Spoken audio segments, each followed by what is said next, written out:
Barcelona, the fall of the beautiful team.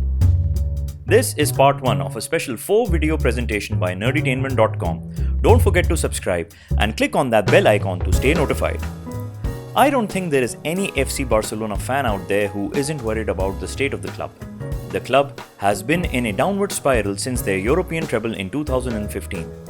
I would even go as far as to argue that Barcelona won the treble that year due to the talent at their disposal and some luck. Messi was in the form of his life, scoring impossible goals. Whenever he was hampered, Neymar stepped up. In the second half of the season, Suarez joined the party to form the deadliest front line ever seen in football history. But the red flags were there to be seen. The club had moved away from its philosophy of using homegrown talent and started spending on signings which were becoming pricier every year. From Tiki-Taka and possession-based football, the team had become more direct and counter-attacking in its approach. It increased their reliance on the front three and diminished the role of central midfielders in the team. Players like Dani Alves, who still had plenty to offer, were shown the door. Whenever Plan A did not work, and the individual talent of the players could not come to the rescue, Luis Enrique's tactical deficiencies were exposed. A few months after completing the treble, Barcelona were beaten 5-1 in the Supercopa de España by Atletico Bilbao over 2 legs. They were beaten by Atletico Madrid in the quarterfinals of the Champions League 2016, which their arch-rival Real Madrid went on to win. But Barcelona did manage to retain the Spanish double that year. The following season was supposed to be different, with Neymar finally stepping up to his world-class potential and Barcelona's epic 6-1 comeback against PSG. La Remontada proved that despite the defensive frailties and tactical shortcomings, Barcelona could outscore any opponent with their fabled trident. But there would be no comeback in the following match against Juventus. The Turin side scored 3 goals at home and got a clean sheet at Camp Nou thanks to their solid defense. Barcelona ended the season relinquishing the Spanish title to Real Madrid, and their only saving grace was the Copa del Rey trophy. Luis Enrique left the post claiming he was exhausted, which was the same reason cited by Pep Guardiola after 4 years of coaching Barcelona. Two of the most successful coaches in the history of the club, who had won trebles in their first seasons, who had arguably the best players of their generation in their teams, chose not to continue with Barcelona. Both coaches left during the era of Sandro Rosell and Joseph Bartomeu.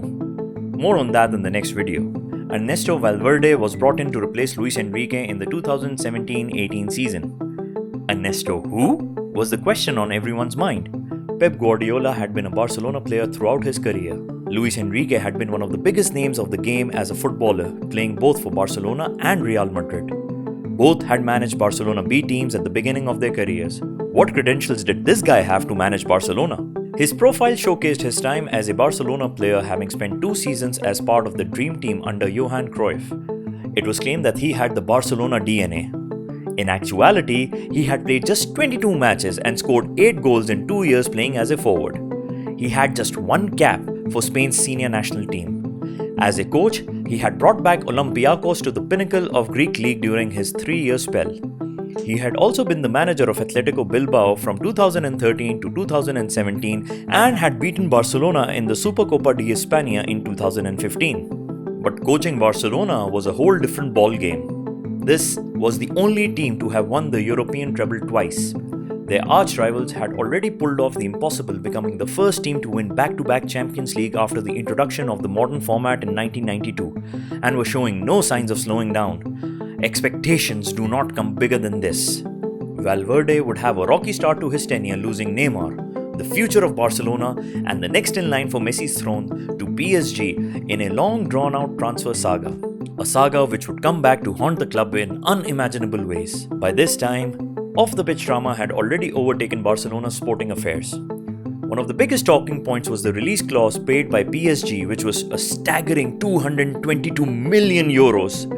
This one transfer changed the landscape of transfer market forever. The club scrambled to find a suitable replacement for Neymar. The first choice was Coutinho, but Liverpool did not bite. Then Ousmane Dembele was purchased for a whopping 105 million euros. There were curious signings like Paulinho, who hadn't played in Europe in the last 2 years and was about to turn 30. Homegrown talent like Munir and Deulofeu were brought back into the club only to be sent back out on loan. Barcelona's season started with a 1-5 loss in the Supercopa de España to Real Madrid, but they were impeccable in the league. It seemed that Valverde had found the right balance. The defending was more solid, there was protection for the backline in the closing stages of the match due to strategic substitution of Paulinho, The box-to-box midfielder also gave a physical presence in the opposition box for set pieces. Injury to marquee signing Dembele meant that Valverde got to use his preferred 4-4-2 formation. Apparently, behind that calm demeanor was an intelligent man. Barcelona was less attractive to watch, and there were the odd games where they could not carve open defenses like before, for example against Atletico Madrid, where Suarez's individual brilliance resulted in the 1-1 draw. But it seemed that Barcelona was destined for great success that season. There was almost a sense of arrogance in Barcelona's play. They knew they could not be beaten. Arrogance quickly turned into complacency. After almost walking to a 4-1 scoreline in the first leg of Champions League quarter-finals at the Camp Nou, Barcelona squared off against a rejuvenated Roma side in Rome. With their attacking talent shackled and their lethargic defense exposed, Roma shell-shocked Barcelona, beating them 3-0 and progressing to the next round on the away goal rule. This was a telling match for Valverde's tactical shortcomings and a nasty blow to the season. The dream of an unprecedented third treble was gone. Surely this was a one-off event. No other side would turn the table on Barcelona again. Right? Stay tuned for the next video for that. To make matters worse, their unbeaten run in the La Liga came to an end when a Messi-less Barcelona lost to Levante in round 37 with a score of 5-4. A domestic double was wrapped up, but the bitter taste in the mouth could not be swallowed. Meanwhile, Real Madrid would go on to win an unprecedented 3 Champions League titles in a row under the guidance of a first-time coach who was written off as a novice tactician but turned out to be an excellent motivator. Sure, Zidane had a squad in which even the B team was better than the first-choice lineups of major European clubs, but that does not take away from his contribution in ushering one of the most glorious eras for Real Madrid. Barcelona legend and team captain Andres Iniesta left the club at the end of the season after 22 years of service. The fabled La Masia trinity of Xavi Hernandez, Iniesta and Messi was well and truly over. Messi was now all alone.